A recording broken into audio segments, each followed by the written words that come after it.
আমার আল্লাহ আমাদেরকে শিক্ষা দিয়েছে, আমার রাসূল আমাকে শিক্ষা দিয়েছে, আমরা মুসলমান হয়েছি।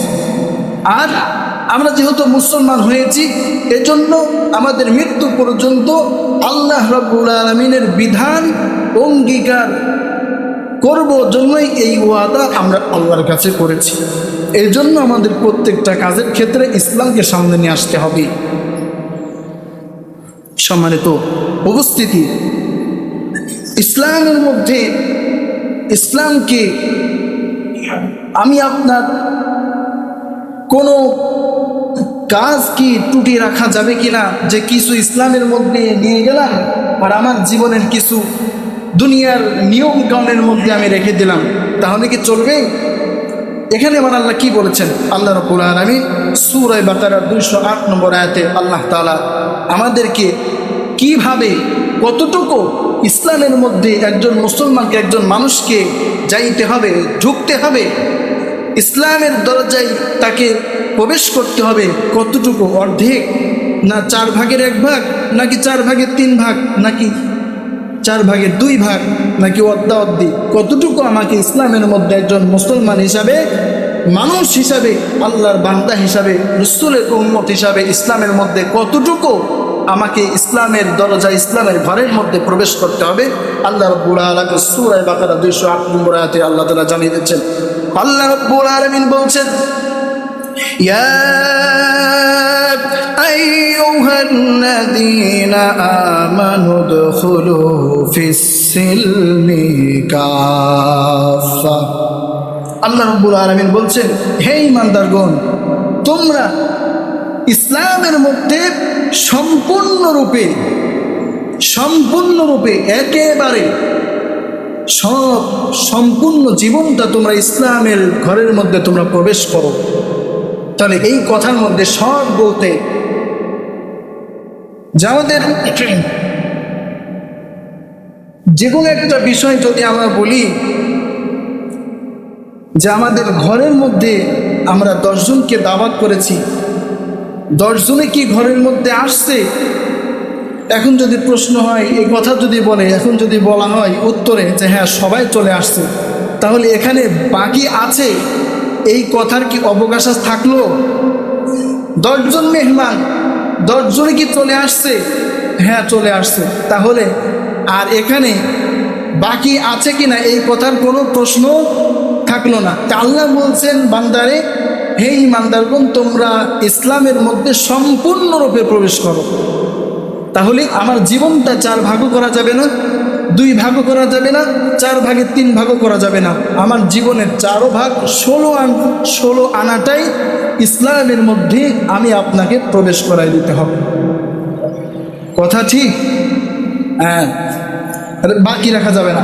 আবার আল্লাহ সূরা বাকারার 107 নম্বর আয়াতে আল্লাহ বলছেন, আলাম তা'লাম আন্নাল্লাহা লাহু মুলকুস সামাওয়াতি ওয়াল আরদ, যে হে নবী, আপনি কি জানেন না যে আল্লাহ রাব্বুল আলামিন আসমান এবং জমিনের সমস্ত কিছুর আধিপত্য, ক্ষমতাশীল হলেন একমাত্র আল্লাহ। সব কিছুর ক্ষমতা যদি আল্লাহ হন, তাহলে আমি যদি আল্লাহর বান্দা হই, তাহলে আমাকে ইসলামের মধ্যে অবশ্যই সম্পূর্ণরূপে প্রবেশ করতে হবে, সম্পূর্ণরূপে প্রবেশ করতে হবে। মুহতারাম হাজিরিন, প্রিয় ভাইরা, আল্লাহ বলছেন, হে বান্দা, তোমরা যারা আল্লাহর বিধানকে অস্বীকার করবা, আল্লাহর বিধান তোমাদের ভালো লাগবে না, আল্লাহর বিধান তোমাদের কিছু ভালো লাগবে আর কিছু ভালো লাগবে না, তাহলে তোমরা যদি আল্লাহর সাথে এরকম ব্যবহার তোমরা দেখাও, তাহলে তোমাদের কি ক্ষমতা আছে বান্দারে, যে তোমরা, আল্লাহ যদি তোমাদেরকে বলে যে তোমরা আমার জমিন, আমার বানানো জমিন থেকে, আমার বানানো দুনিয়া থেকে তোমরা বের হয়ে যাও, কোনো ব্যক্তির ক্ষমতা আছে ভাই? বলেন আছে? আল্লাহ রাব্বুল আলামিন সেটাই বলতেছেন, ইয়া মা'শারাল জিন্নি ওয়াল ইনসি ইন ইসতাতা'তুম আন তানফুযু মিন আকতারিস সামাওয়াতি ওয়াল আরদি ফানফুযু লা তানফুযুনা ইল্লা বিসুলতান। আল্লাহ রাব্বুল আলামিন বলছেন, ইয়া মা'শারাল জিন্নি ওয়াল ইনস, যে তোমরা যারা আমার বানানো দুনিয়ার মধ্যে থেকে আমার নিয়ম কানুনকে তোমাদের ভালো লাগে না, আমার নিয়ম কানুন তোমাদের খারাপ লাগে, আমার কথা তোমরা মানতে চাও না, আল্লাহ বলছেন বান্দারে এমন তোমরা যারা করো তাহলে তোমাদের ক্ষমতা আছে আমার জমিন থেকে তোমরা বের হয়ে যাও। আল্লাহ রাব্বুল আলামিনের কোনো ব্যক্তির এই ক্ষমতা নেই আল্লাহর জমিন থেকে বের হয়ে যাওয়া, কোনো ব্যক্তির এই ক্ষমতা নেই আল্লাহর বানানো দুনিয়া থেকে বের হয়ে যাওয়া, তার অন্য জায়গায় অন্য স্থানে তার অবস্থান করা। কারণ আপনি আমি যেখানেই যাব সেখানেই আল্লাহ তাআলার জমিন, সেখানের উপরেই আল্লাহ তাআলার আসমান দাঁড়িয়ে আছে, সেখানেই আল্লাহ তাআলার বানানো জমিনের মাটি, সমস্ত জায়গায় আল্লাহ তাআলার সৃষ্টি। কোথাও আমরা কেউ আল্লাহর বানানো দুনিয়া থেকে এরিয়া থেকে আমরা বের হয়ে অন্য কোথাও যাওয়ার ক্ষমতা আমাদের কারো নেই। এই জন্য আমাদের সবাইকে ইসলামের মধ্যে আসতে হবে। আমাদের মুসলমানদের প্রত্যেকটি কাজ করার আগে ইসলামকে সামনে নিয়ে আসতে হবে। আল্লাহ রাব্বুল আলামিন বলছেন যারা দুনিয়ার মধ্যে থেকে আমি আল্লাহর বিধান কিছু মানলো আর কিছু মানলো না, তাহলে কিয়ামতের দিন তাদের জন্য তাদের সাথে কি আচরণ করা হবে, তাদের অবস্থা কেমন হবে। লক্ষ্য করুন আমার ভাইয়েরা, যারা আমরা আল্লাহর বিধান, সুস্পষ্ট কথা, যারা আমরা আল্লাহর বিধান আমরা সবাই বুঝি। আল্লাহর বিধান কি আমরা কেউ অবুঝ নেই। আল্লাহর বিধান যদি আমরা কিছু মানি আর কিছু বাদ দেই, সে ব্যাপারে আল্লাহ তাআলা আমাদের কি বলেছেন। আল্লাহ রাব্বুল আলামিন বলছেন أفتؤمنون ببعض الكتاب وتكفرون ببعض فما جزاء من يفعل ذلك منكم إلا خزي في الحياة الدنيا ويوم القيامة يردون إلى أشد العذاب وما الله بغافل عما تعملون। আমার বন্ধুগণ দেখেন, আল্লাহ রাব্বুল আলামিন বলছেন যেই সমস্ত মানুষেরা আল্লাহর বানানো জমিনের মধ্যে থেকে, আল্লাহর বানানো পৃথিবীর মধ্যে থেকে, আল্লাহর বানানো আসমানের নিচে যারা থাকবে, আর আমি রব্বুল আলামিন তাদেরকে গাইডলাইন দিয়ে দিয়েছি, আমি আল্লাহ তাআলা আমার কিতাব দিয়ে দিয়েছি, এই কিতাব অনুযায়ী তারা তাদের জিন্দেগি পার করবে। কিন্তু যে সমস্ত মানুষেরা আমি আল্লাহ রাব্বুল আলামিনের হুকুম বিধান বলি, যারা কিছু মানলো এবং কিছু মানলো না, যেইগুলা সহজ মনে হলো তাদের পক্ষে আসলো সেইগুলা তারা গ্রহণ করলো, আর যেইগুলা তাদের জন্য কঠোর হয়ে গেল আর সেগুলা তারা মানলো না। রব্বুল আলামিন বলছেন ফামা জাযাউ মান ইয়াফআলু যালিকা মিনকুম, যেই সমস্ত মানুষ এমন ব্যবহার করবে দুনিয়ার মধ্যে, তারা দুনিয়ার মধ্যে তারা লাঞ্ছনা পাবে, তারা দুঃখ পাবে এবং তাদের সম্মানহানি হবে। আর কি হবে?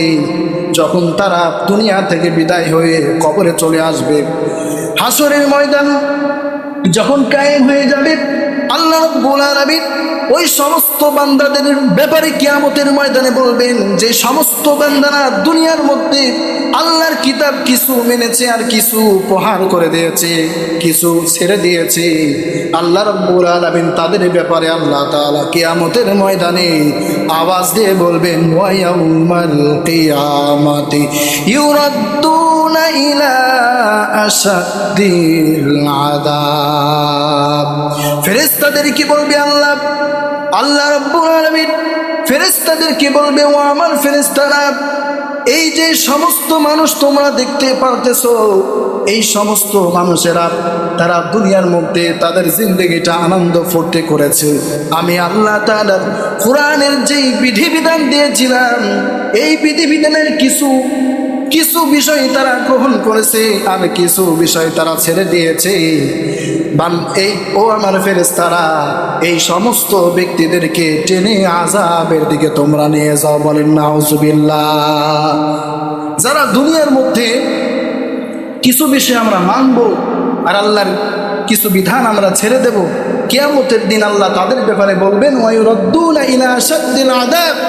ওই সমস্ত ব্যক্তিদেরকে আল্লাহর কঠোর শাস্তির দিকে তাদেরকে টেনে নিয়ে যাওয়া হবে আর তখন তাদেরকে শাস্তির ব্যবস্থা করা হবে। আল্লাহ তারপরে বলছেন ওয়াল্লাহু বিগাফিলিন আম্মা তা'মালুন। আল্লাহ সতর্ক করে বলতেছেন, বান্দারে তোমরা যারা এরকম কাজ যারা তোমরা করতেছো, এই বিষয় তোমরা জেনে রেখো, মনে রেখো যে তোমাদের রব আল্লাহ তোমাদের কর্মের ব্যাপারে কিন্তু গাফেল নন। সব আল্লাহ জানেন, সব আল্লাহ দেখতেছে। এই বিষয়টি তোমরা সচেতন থাকো, সাবধান থাকো, আল্লাহকে কথা স্মরণ করে আল্লাহর বিধিবিধানগুলো তোমরা অনুসরণ করতে থাকো। মার মুসলমান ভাইয়েরা, আল্লাহ রাব্বুল আলামিন এই যে মুসলমান ইসলাম সব জায়গায় আমাদের নিয়ে আসতে হবে, কারণ হলো আমরা আল্লাহ তাআলার কাছে দায়বদ্ধ। আমরা ইসলাম গ্রহণ করেছি। আমরা তো যখন মুসলমানের ঘরে জন্ম নিয়েছি, আমাদের জন্মের পর পরে আমাদের ইসলামের আইন অনুযায়ী আমরা ডান কানে আজান আমরা পেয়েছি, বাম কানে ইকামত পেয়েছি এবং আমরা বড় হওয়ার পরে নামাজ পড়ি। ইসলামের অনেক বিধিবিধানগুলো আমরা মানতে শুরু করি। মুসলমান ভাইয়েরা, কিছু মানলেই হবে না, আল্লাহ রাব্বুল আলামিন সম্পূর্ণভাবে আমাকে আপনি ইসলামকে মানতে হবে।